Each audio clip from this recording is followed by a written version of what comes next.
เนาะขอเรียนที่ประชุมข้าพเจ้าขออนุญาตเนาะเข้ามาแนะนำวิธีการอันน่ะปลอดข้อมูลบ้านเคลื่อนที่เสริมสารบ้านเขต2เขต3เนาะแล้วก็การวิธีเอาบทรายงานเฮาสิมีวิธีแนวใดเข้าเว็บตัวใดเนาะ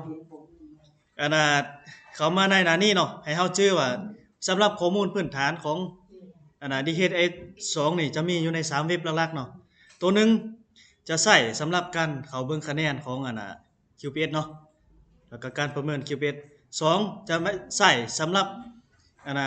เวียก SBCC เนาะเวียก PVCC แล้วก็3สามารถใช้เบิ่งข้อมูลพื้นฐานของอันน่ะระบบได้เนาะโดยเฉพาะจะแม่นเวียกคือที่ซึมสารบ้าน K2 K3 เนาะเฮาจะได้นำเสนอตัวนี้ หลังจากที่เฮาคลิกเข้ามาเนาะ ให้สังเกตว่าเว็บไซต์มันจะแม่นตัวนี้เนาะ hmis.gov.la นี่เนาะแล้วก็ปกติเฮาจะเข้ามาอันน่ะนี่เนาะพิมพ์ชื่อ user แล้วก็รหัสเนาะแล้วก็คลิกเข้ามาเนาะหลังจากที่ว่าเข้ามาในหน้านี้แล้วเนาะเฮาอยากป้อนข้อมูลคือที่บ้าน K2 K3 เฮาจะเฮ็ดแนวใดให้คลิกเข้ามาจุดสี่เหลี่ยมนี่เนาะจุดบล็อกสี่เหลี่ยมนี่เนาะคลิกเข้ามาเนาะหน้าตามันจะเป็นแบบนี้แม่นบ่หลังจากนั้นให้มาเลือกเข้ามา I capture เนาะ I capture หรือว่าแนวหนึงว่าปึ้มกับอันน่ะ big นี่เนาะหรือว่า2นี่เนาะเห็นมาคลิกเข้านี้เนาะคลิกเข้านี้หลังจากที่ว่าคลิกเข้ามาแล้วเนาะให้รอท่าให้มันโหลดหน่อยนึง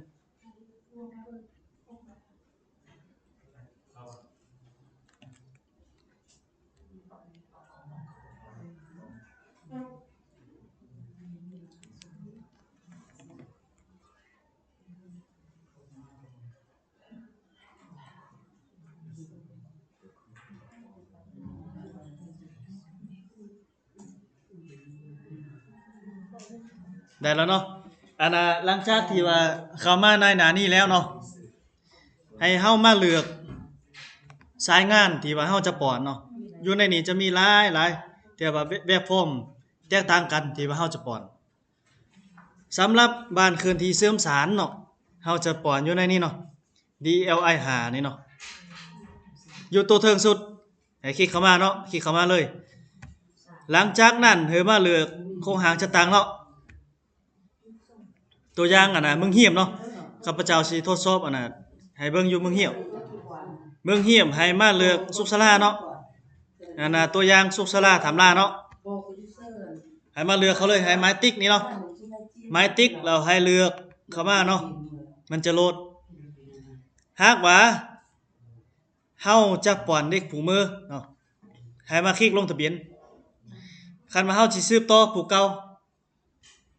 ที่ว่าข้อมูลมันผิดเนาะเฮาสิมาแก้ไขเฮาก็เลือกอันนำนี้เนาะอยู่ในนี้เฮาอยากมาลงทะเบียนผู้มือเฮาคลิกใส่มันจะเข้ามาเนาะเฮาจะมาเลือกวันที่เนาะวันที่ที่ว่าเฮาจะป้อนวันที่นั้นให้เบิ่งนำบทรายงานที่ว่าเฮาลงเฮ็ดกิจกรรมเสริมสารน่ะมีแล้วบ่บทรายงานตอนนั้นมีเนาะมีครบบ่มีเนาะที่ว่าเฮาเซ็นบาทขึ้นมาอ่าตัวอย่างนี่เฮาลงเสริมสารวันที่10เดือน1 2025เฮาก็เซิร์ชวันที่10เนาะหลังจากนั้นให้มาเลือกบ้านเนาะมาเลือกบ้านตัวอย่างบ้านนากูดเนาะบ่แม่นนากุกเนาะนากูดเนาะมาเลือกบ้านนากูดนี่มันสิขึ้นมาเนาะอยู่ในนี้จะมี5-6ข้อเนาะเฮาลงเสริมสารแต่ละครั้งต้องได้ติ๊กชื่อบ่ยังชื่อนึกภาพได้บ่อันน่ะอยู่ในห้องอันน่ะ1จะแม่นอันน่ะ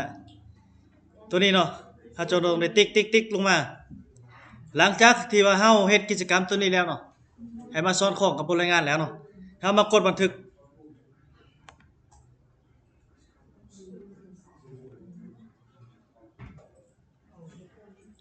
มันจะขึ้นนี้เนาะบ้านนากูดนี่เนาะ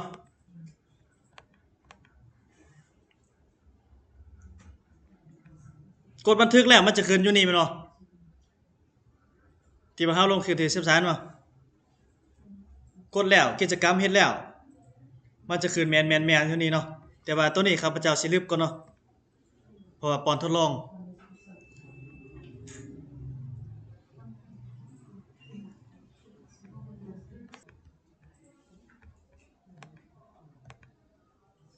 ตัวที่ว่าเฮาป้อนเมื่อกี้เนาะบานนากูดเนาะมันขึ้นมาอยู่นี่เนาะแต่ว่าตัวนี้สิขอลืบก่อนเนาะเพราะว่าเฮาป้อนทดลอง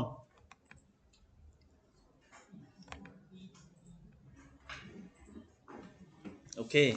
ลืบแล้วเนาะสำหรับวิธีการป้อนข้อมูลสำนี้เท่าไหร่เนาะสำนี้โดมีแต่ติ๊ก5อันนะเนาะวันนี้เฮาสิมาเบิ่งว่าบทรายงานนี่มีแท้บ่เนาะบทรายงานที่ว่าเฮาป้อนเข้ามือน่ะมันขึ้นแท้บ่เฮาสิเอาอยู่บ่ใดเนาะที่ว่าเฮาลงเครื่องที่เสริมสารแต่ละครั้งเฮามาเข้าตัวนี้บทรายงานเนาะ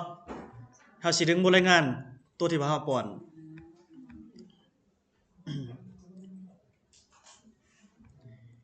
แล้วมาคลิกเสิร์ชบทรายงานมาตรฐานนี่เนาะคลิกออกมาแล้วมาเลือกเข้ามา PBC อยู่ในคอมข้าพเจ้าจะขึ้นตัวนี้เนาะ V2 เนาะแต่ว่าคันเมืองเฮาจะเลือกตัวนี้ PBC 3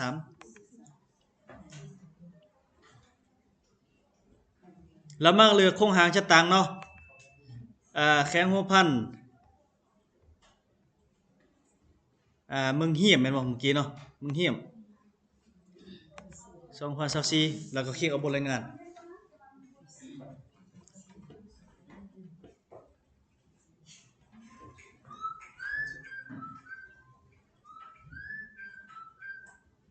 เราถามมันโหลดแป๊บนึงเนาะ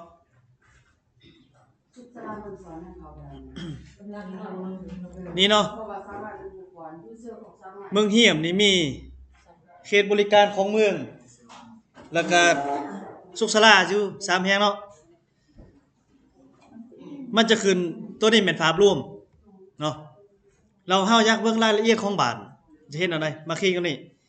แบบที่2รายชื่อบ้านเห็นบ่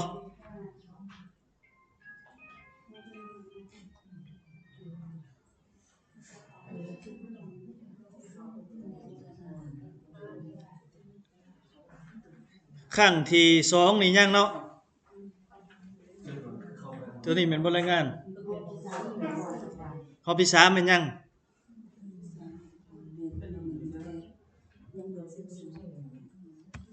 การสาธิตเกี่ยวกับการป้อนข้อมูลว่าเฮาสิป้อนได้ใดแล้ววิธีการดึงเอาบทรายงานเห็นเอาได้เนาะ